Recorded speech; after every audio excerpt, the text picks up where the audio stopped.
Hi guys, naaday ko karon diri sa GS25, one of the convenience store here in Korea. Pero nganong convenient pa ni nga layo man ni sa amoa.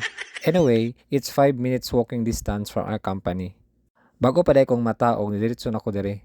Dali ara gid sa adlaw oy, mura ra magitilapan ang duha ka adlaw. Basta gani Domingo na sa gabi guys, mura na ko kalinturahon ana, kay Lunes na ugma. Aw, may gani wala day may duty ugma pohon kay holiday pero with pay ana lang. Kano sa pamantaan ni madato eh. Kapoy naman kayo sige mata sayo sa buntag.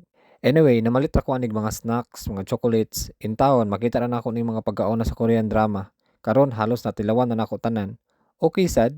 Sus, makaingon ko ba, samtang nagkaon ko, daghan kayo kong mga realizations. Nga layo pa, pero layo na. Kaning mga pagkaon na ba, it symbolizes good. Sa tanan, mga sacrifice, pagkugi, mga pagantos, ano lang gyud mahinahinay ug makabot na ako mga ginapangandoy. Wa gyud ko magdahom sa una nga maabot ko aning lugar guys. Tungod sa daghang mga rasons, hunahuna nako, asa man ko kwarta nga dako man kay gasto, asa man ko og panglukat og mga requirements. Kanang mga ingon ana bitaw. Basta magkugi lang gyud ka unya maging positive kasi imong kinabuhi. Hunahunaon na lang gud nimo nga ang tanan imposible, mahimong posible. Labanan sa paglihok ug pagkampo gud sa Ginoo. Just do your best and God will do the rest. Annyeong!